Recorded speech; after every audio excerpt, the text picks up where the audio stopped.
Good morning. My name is Ann Ariano, and I serve as the Vice President Administration on your DuPage UU Church Board of Trustees. We want to welcome everyone this morning to our open and inclusive virtual community. As Unitarian Universalists, we hold that there are many spiritual paths to truth and meaning, and pledge to support one another as we explore these paths. We are so glad that you are able to find us and join us for our live stream service today. Please check the church website at www.dupageuchurch.org for updates. If you search under DuPage UU Church on Facebook, you will find a number of ways to connect with us in community as well. And today, please join us after the service for virtual coffee hour. The Zoom link is in the order of service and on the members tab of our website. You may join us around 11:30 a.m. and at about 11:45, we will break into small groups of 4 or 5 people, chosen at random. Chat with old friends or make new ones. We hope to see you there. Thank you.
Good morning.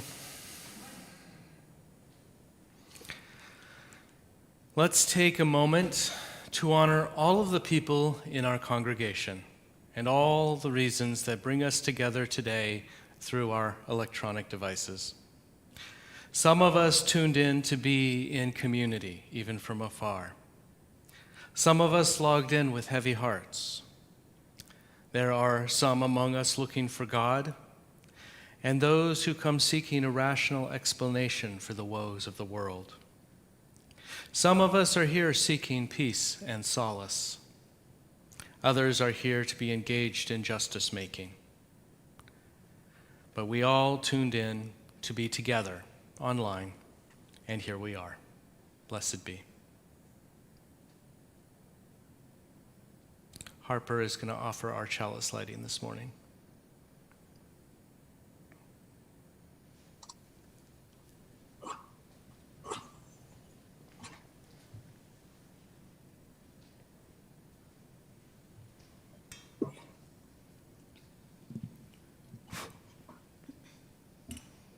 I light this chalice for our direct experience of that transcending mystery and wonder, affirmed in all cultures, which moves us to a renewal of the spirit and openness to the forces which create and uphold life.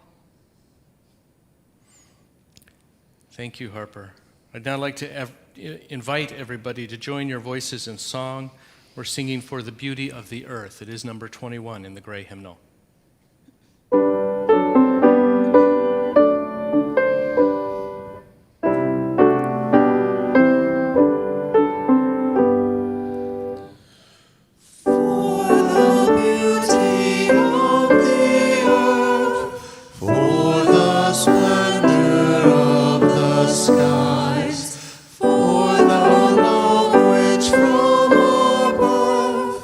Over and around.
invite you to join me in the spoken and sung affirmations of our church.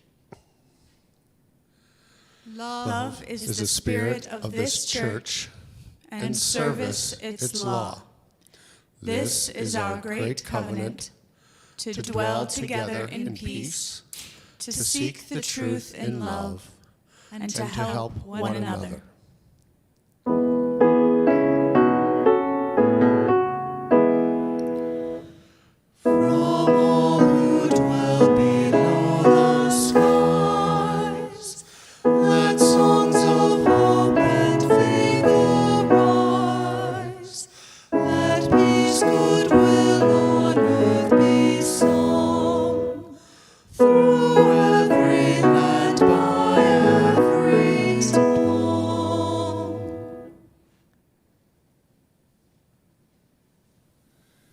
It is time to gather.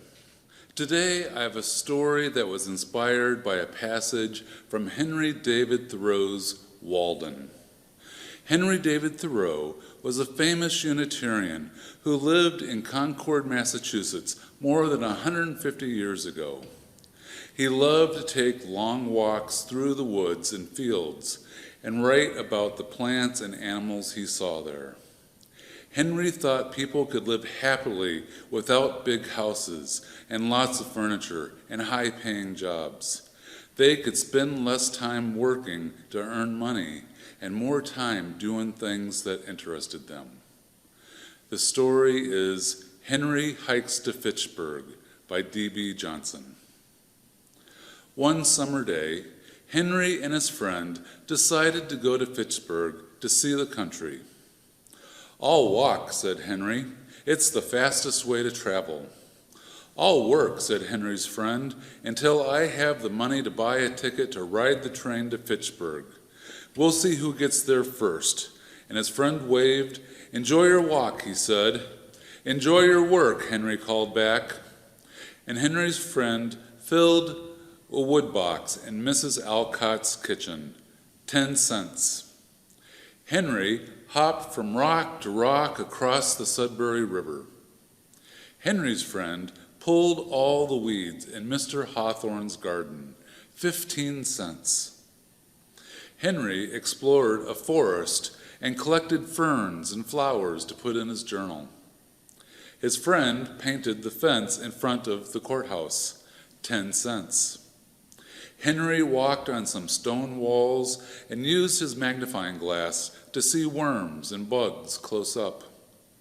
Henry's friend moved the bookcases in Mr. Emerson's study, 15 cents.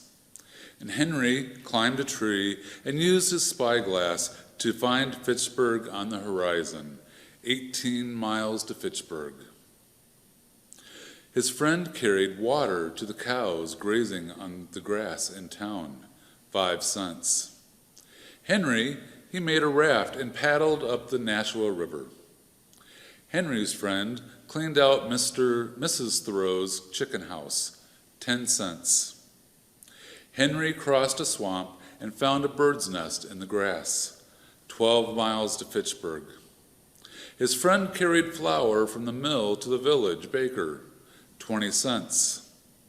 Henry found a honey tree. Henry's friend ran to the train station to buy his ticket to Fitchburg, 80 cents. Henry jumped into a cool pond for a nice swim, 7 miles to Fitchburg. His friend sat on the train in a tangle of people. It was really crowded. And Henry ate his way through a blackberry patch. Henry's friend got off the train at Fitchburg Station just as the sun was setting. His friend was sitting in the moonlight when Henry arrived. The train was faster, he said, and Henry took a small pail from his pack. "I know," he smiled. "I stopped for blackberries." So the story makes me wonder. I wonder which way you would take to Fitchburg. Would you walk, or would you work and take the train? I wonder if one way is better than the other. I wonder who had more fun. And I wonder who was more tired.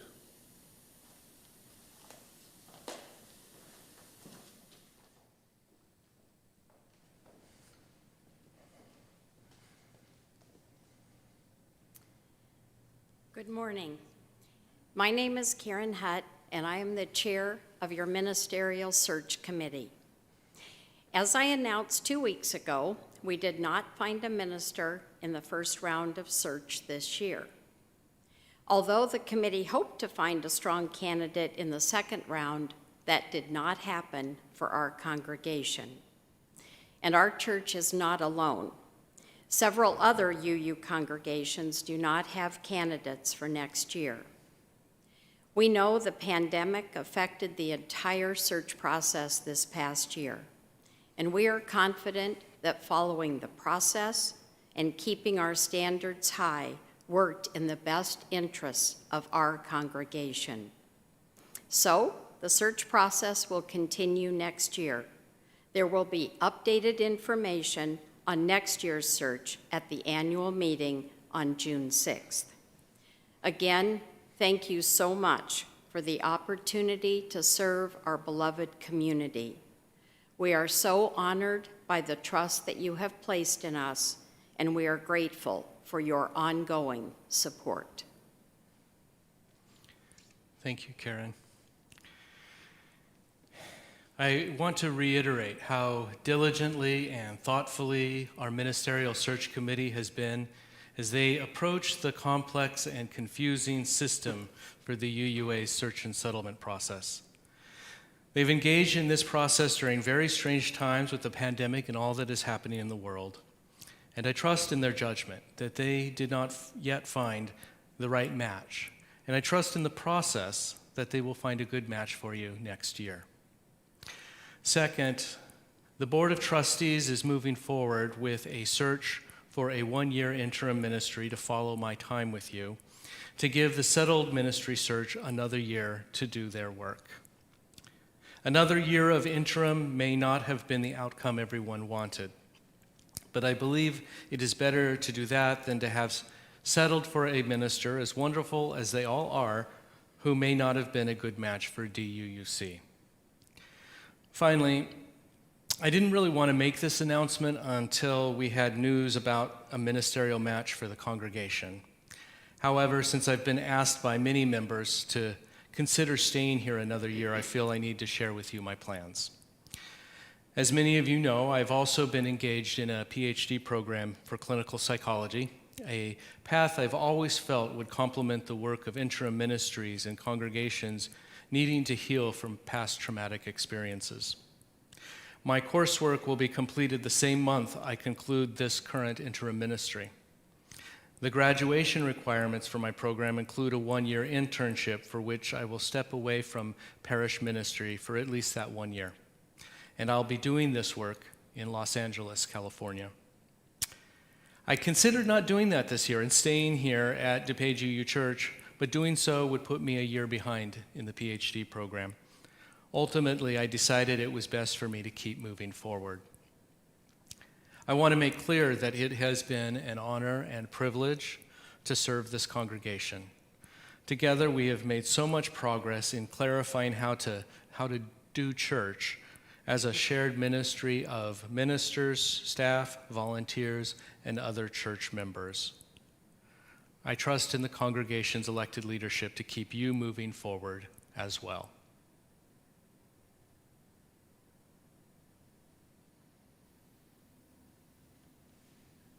Thank you, Karen, and thank you, Mike. Hello. Thank you. My name is Jenny Hobbs, and I serve as the president of our church. On behalf of the Board of Trustees, I wish to extend such gratitude to all the members of the Ministerial Search Committee for all the work they have put in this year on our behalf. This has been an extraordinary year, and while we are disappointed to have not found a match this year, another year of interim ministry will allow us to continue working on our governance change and solidify good, healthy practices before we enter settled ministry. The board is also deeply thankful to Rev. Mike for his gifts of ministry over the last almost 2 years. The knowledge and experience that Rev Mike brought to the table has helped us grow and evolve our church leadership in amazing ways. While we are certainly sorry he won't be able to continue with us for a third year, we are excited for him to continue to pursue his passion and continue work on his PhD program. We absolutely wish him the best in these new endeavors. So, what are our next steps? I, along with your Board of Trustees, are excited and hopeful about the coming year. A subcommittee of the board is working on hiring an interim minister to come and support us for one more year as we continue to explore a new governance model for our church. Our governance task force has been hard at work on this project, and more info will come at the annual meeting. More info about the 2022 ministerial search will also be shared at this year's annual meeting. Thank you all for your continued support. It is an honor to serve you.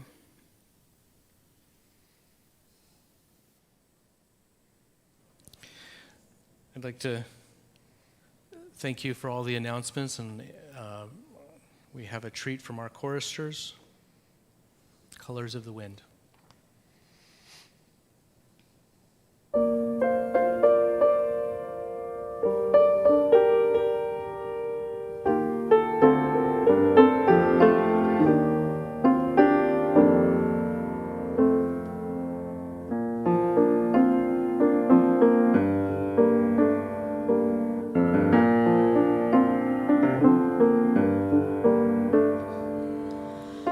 Think you own whatever land you land on.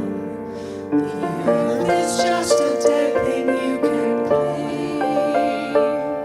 But I know every rock and tree and creature has a life, has a spirit, has a name.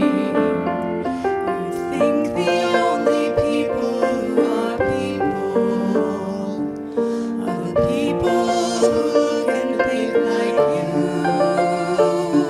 But if you walk the footsteps of a stranger, you'll learn things you never knew.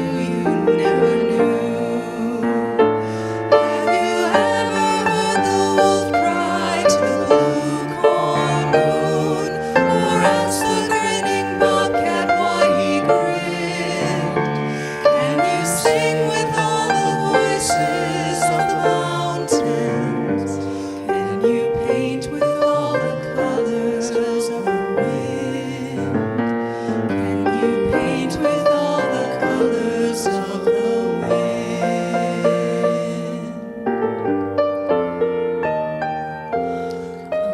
On the hidden pine trees of the forest, come taste the sun-sweet berries of the earth. Come roll in all the riches all around you, and for once never wonder what they're worth. The rainstorm and the river are my brothers. The heron and the otter are my friends, and we are all connected to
Our service today is about how one may find spirituality in nature.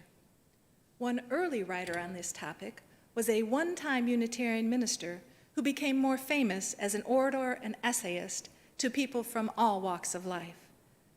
This reading is from the work of Ralph Waldo Emerson in his monograph entitled Nature. In keeping with his times, he used masculine nouns and pronouns as if gender neutral.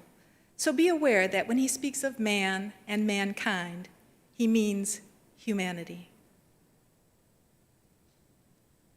To go into solitude, a man needs to retire as much from his chamber as from society.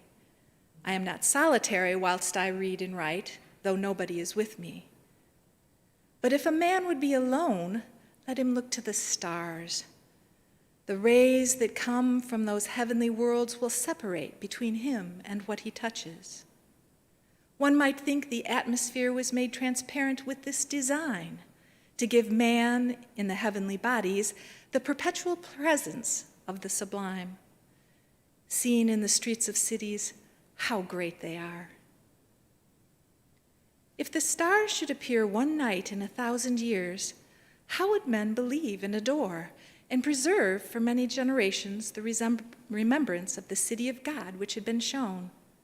But every night comes out these envoys of beauty and light the universe with their admonishing smile. The stars awaken a certain reverence, because though always present, they are inaccessible. But all natural objects make a kindred impression when the mind is open to their influence. Nature never wears a mean appearance. Neither does the wisest man extort her secret and lose his curiosity by finding out all her perfection. Nature never becomes a toy to a wise spirit. The flowers, the animals, the mountains are reflected in the wisdom of his best hour, as much as they had delighted the simplicity of his childhood. When we speak of nature in this manner, we have a distinct but most poetical sense in mind. We mean the integrity of impression made by manifold natural objects. It is this which distinguishes the stick of timber of the woodcutter from the tree of the poet. The charming landscape which I saw this morning is indubitably made up of some 20 or 30 farms. Miller owns this field, Locke that, and Manning the woodland beyond. But none of them owns the landscape. There is a property in the horizon which no man has, but he whose eye can integrate all the part, that is, the poet. This is the best part of these men's farms, yet to this their warranty deeds give no title. To speak truly, few adults can see nature. Most persons do not see the sun, at least they have a very superficial seeing.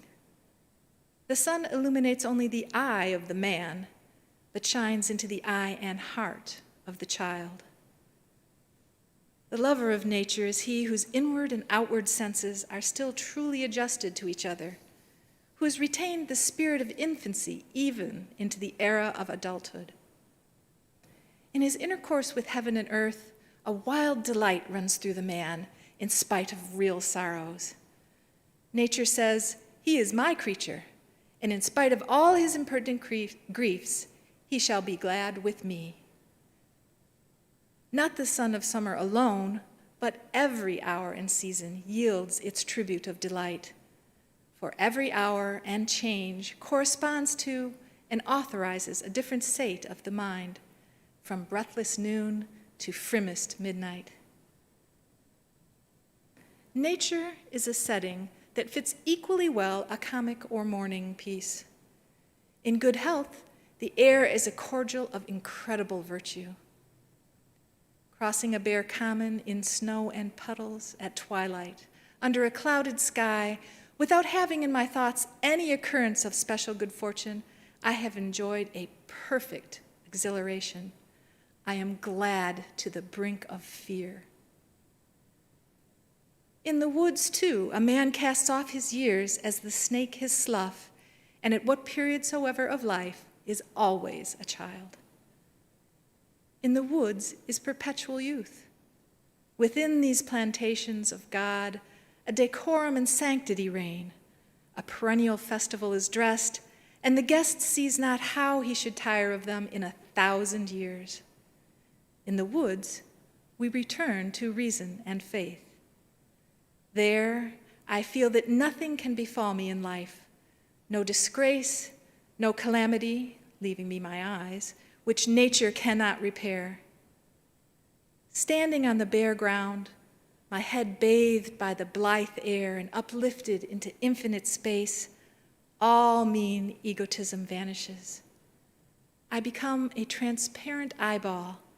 I am nothing. I see all. The currents of the universal being circulate through me. I am part and parcel of God. The name of the nearest friend then sounds then foreign and accidental. To be brothers, to be acquaintances, master or servant, is then a trifle and a disturbance. I am the lover of uncontained and immortal beauty. In the wilderness, I find something more dear and connate than in streets or villages. In the tranquil landscape, and especially in the distant line of the horizon, man beholds somewhat as beautiful as his own nature. The greatest delight which the fields and the woods minister is the suggestion of an occult relation between man and the vegetable. I am not alone and unacknowledged. They nod to me, and I to them. The waving of the boughs in the storm is new to me and old. It takes me by surprise, and yet is not unknown. The effect is like that of a higher thought or a better emotion coming over me when I deemed I was thinking justly or doing right. Yet, it is certain that the power to produce this delight does not reside in nature, but in man, or in a harmony of both.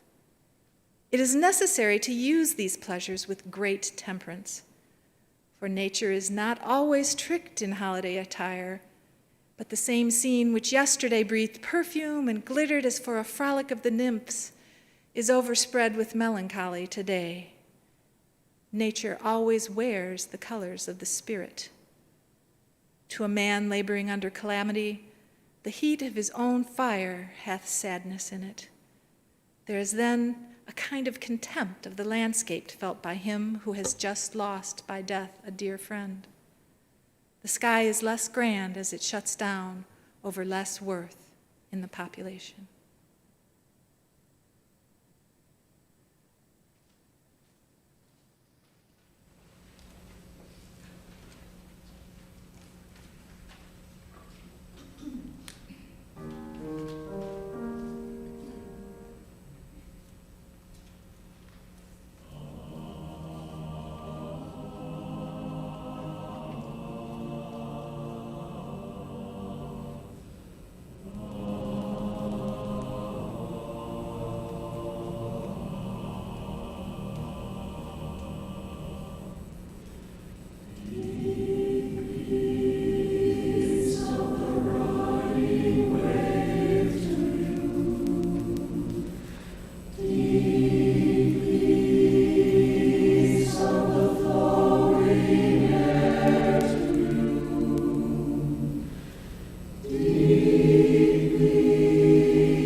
Being a caring community, we celebrate the joys and share the sorrows, whether we have told others about them or hold on to them in silence. This is especially important for those sitting at home with their joys and sorrows, wishing we could be together. We support each other in such times, so our friends do not carry their burdens alone. I invite you now into lines.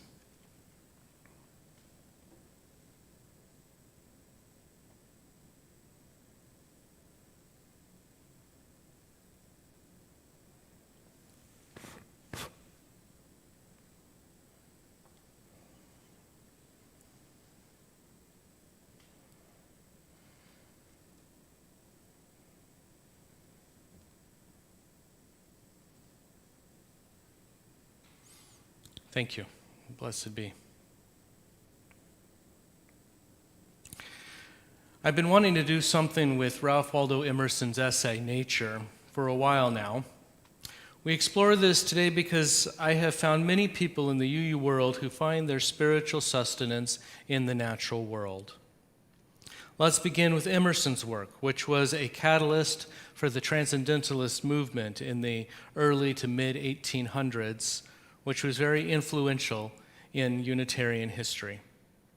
It was also a major source of inspiration for a young Henry David Thoreau, who later wrote Walden, also speaking to a human and transcendental connection to nature, to the universe, to all life, of which we are just a little itty-bitty part.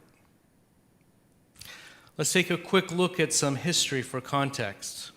The new American Unitarian Association, this was before Unitarians and Universalists merged, the AUA was formed in 1825, rejecting the more conservative theology of the Congregationalists from which they split off. You may recall that the Congregationalists were descended from the Puritans, and at this time in history there was still a strong strain of conservatism in the movement. The Congregationalist successors, the United Church of Christ, is today almost as liberal as we are, but they were not back then. So the Unitarians, more liberal in many things, decided to go their own way. You might be thinking that they would have been good for a while, but they actually had a denomination-wide crisis of faith just a couple years later, as Transcendentalism was becoming more influential. For about 20 years, roughly from the 1830s to 50s, big thinkers and armchair philosophers came together as the Transcendentalist Club to discuss intellectual and theological interests. This was really an intellectual movement, however, it counted many Unitarians, especially ministers, among its members. The most eloquent speaker for the Transcendentalist movement and an important influence on the future development of American Unitarianism was Ralph Waldo Emerson, one of the founders of the club. By this time, he had long since resigned his Unitarian ministry and had become a noted lecturer and author. 3 possible reasons are given for his decision to leave the ministry: grief over the recent death of his wife, his congregation's unwillingness to accept his request to be excused from offering communion, and his growing sense of a natural divinity as opposed to supernatural. The Transcendentalist movement, following a form of natural theology, claimed that all that is essentially divine can be found in nature, and discarded any supernatural trappings of religion. When applied to Unitarian churches, and not just as intellectual discourse in the club, it effectively became the first step away from the Christian origins of Unitarianism.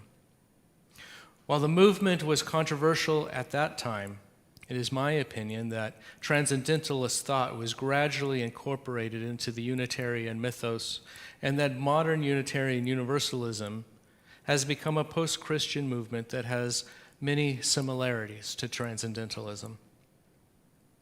In Emerson's monograph, Nature, he provided a framework for his own beliefs about the interconnectedness of nature and spirit. It has always seemed to me that our 7th UU principle, that we affirm and promote respect for the interdependent web of all existence of which we are a part, was a modern formulation of the ideas that people like Emerson and Thoreau were teaching back then. A little while ago, we heard from Kelly a reading from Emerson that contained a quote that I use as the sermon title today. "Nature always wears the colors of the spirits," Emerson wrote. So many of his colleagues from his ministry days were poring over the pages, the leaves of the Bible, trying to find a spiritual experience that would illuminate their lives and enlighten their congregations. Meanwhile, Emerson was walking out in nature and finding the messages of spirit written on the leaves of trees and heard in the sigh of a breeze. It's important to notice he was among those who, in contravention to society's traditions, lifted up this idea that nature itself was what was worthy to hold up. I say that because the meaning of the word worship is to lift up that which is worthy, not a supernatural deity by whatever name. He called nature the universal being, and in his belief, this replaced any sort of God. If universal being sounds like God to you, that's understandable. The distinction that Emerson made was that nature is, well, natural. It is part of the world that we can touch and see, the air that we breathe. A supernatural deity, God, was to him beyond reality and therefore not real. For him, it was as simple as that. He and the Transcendentalists believed that nature was the point and that we are part of it. That humanity is at its best when we are living in harmony with nature, but we have caused all manner of problems when we do not. So when looking at our major industrial cities disconnected from nature, the Transcendentalists thought it no wonder they were rife with poverty and crime. Or going to war, that is, having a disharmonious relationship with another part of our human race, a part of nature, and has devastating effects. He went so far as to suggest that we thrive as a whole human being when we consciously step away from the distractions of society. I've said this before myself about the importance of stepping back from the busyness of our lives and taking stock of what is important and what we can do without. Otherwise, how often is it that we are each rushing through each day with our heads down and our shoulder to the grindstone, as they say, and not notice that our lives are passing us by? If we allow it, Emerson says, living within the midst of the insanity of society, and more about that in a moment, society can diminish our wholeness. And when we do all we can to live in harmony with nature, we become more whole, more human. He said, nature in its ministry to man is not the only material, but is also the process and the result. All the parts incessantly work into each other's hands for the profit of man. The wind sows the seed, the sun evaporates the sea, the wind blows the vapor to the field, the ice on the other side of the planet condenses rain on this. The rain feeds the plant feeds the animal, and thus the endless circulations of the divine charity nourish man. Emerson's language is a bit old-fashioned to our ears, but I think his message probably resonates with many modern people. And yet, there is still disharmony in the world. Let us pause here for a few moments, and we will return to Emerson shortly.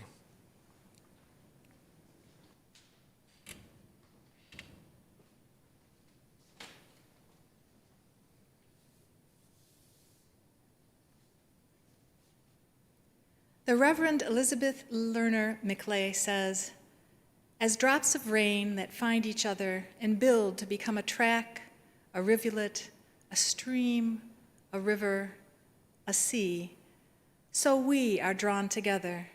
So are we fortunate to find each other.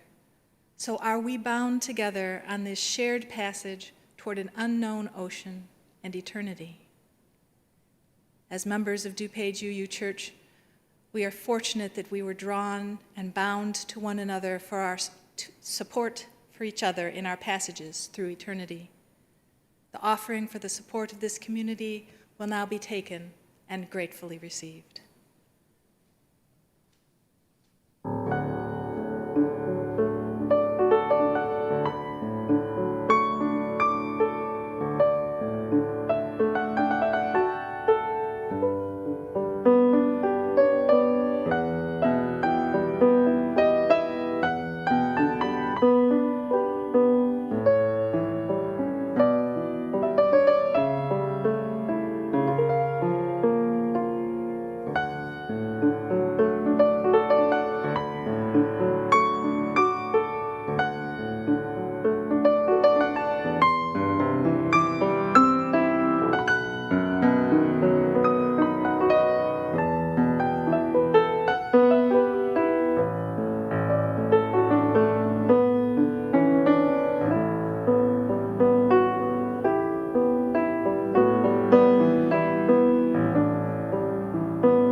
We've had such good music today. Thank you, Vera, Becky, Kelly, Jim, and also our choir, which we got to see a recording from years past, because of course our choir is still on hiatus during the pandemic. I think we all look forward to the day when we can all be here together and make music together again.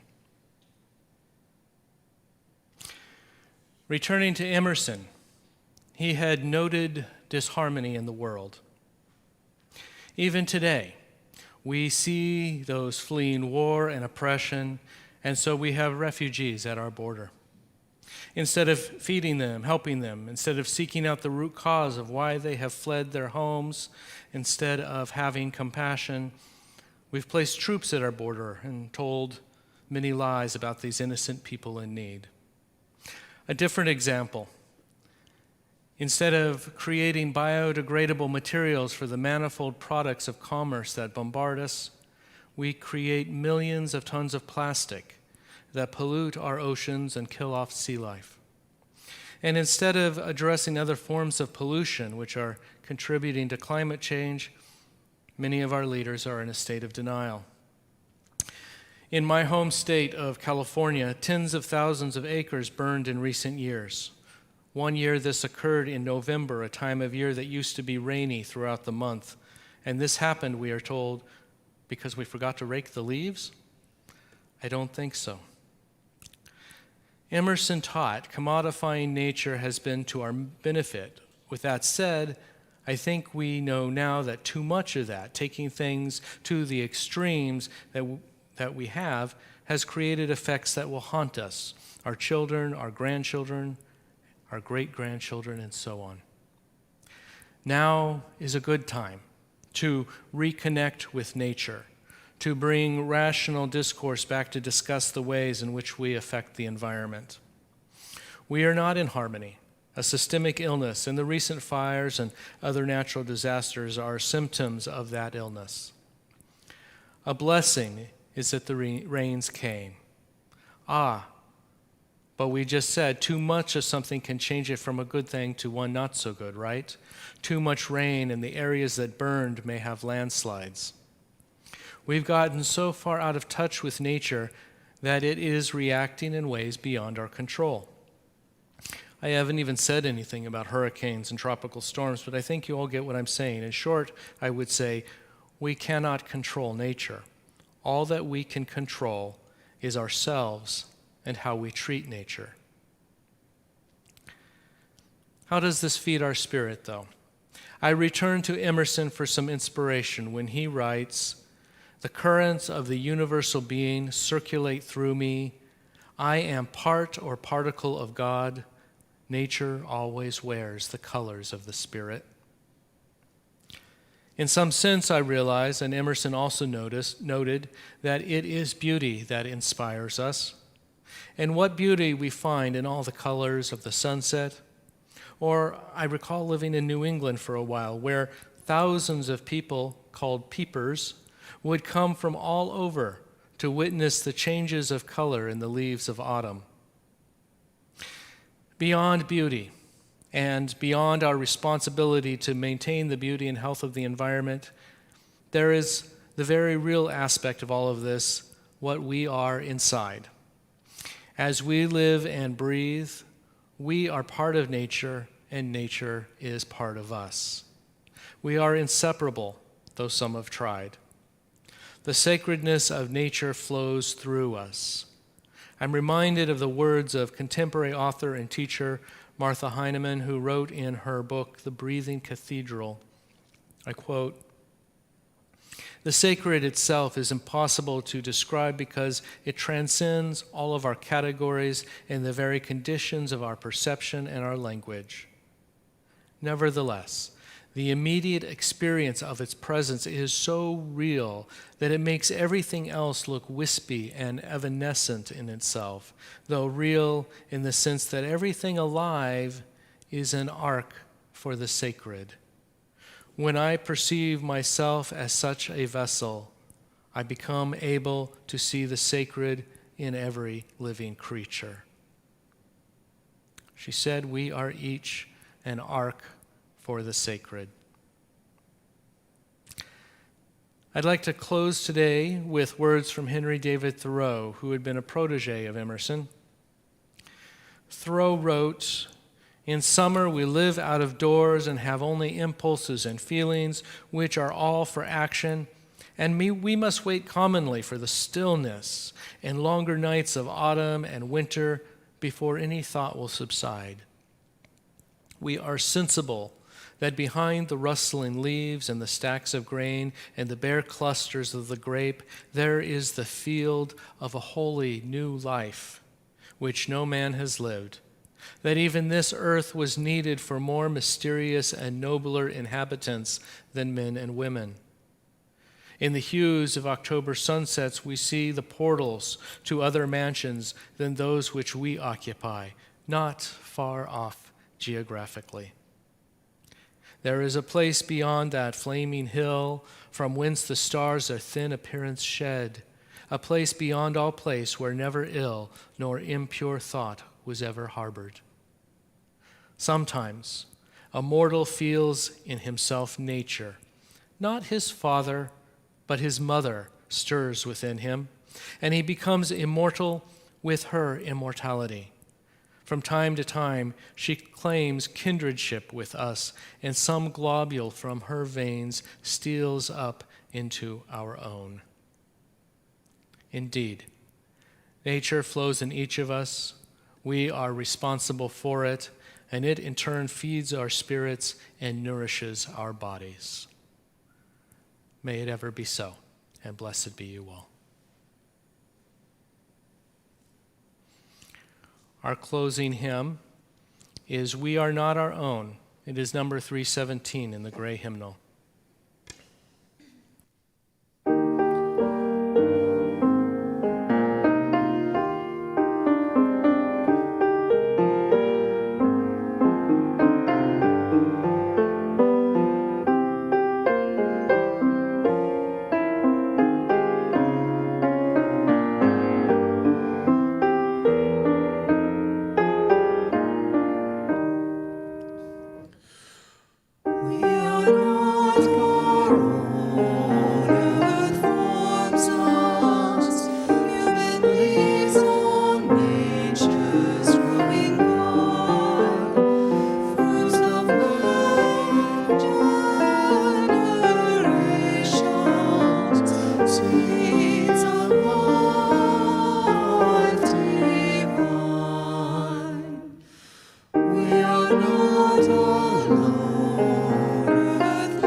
In benediction, I will leave you with these words from the naturalist John Muir. You are going on a strange journey this time, my friend. I don't envy you. You'll have a hard time keeping your heart light and simple in the midst of this crowd of madmen. Instead of the music of the wind among the spruce tops and the tinkling of the waterfalls, your ears will be filled with the oaths and groans of these poor, deluded, self-burdened people. Keep close to nature's heart yourself, and break clear away once in a while and climb a mountain or spend a week in the woods. Wash your spirit clean from the earth stains of the sordid, gold-seeking crowd in the pure air. It will help you in your efforts to bring to these people something better than gold. Don't lose your freedom and your love of the earth. May it ever be so, and blessed be you all.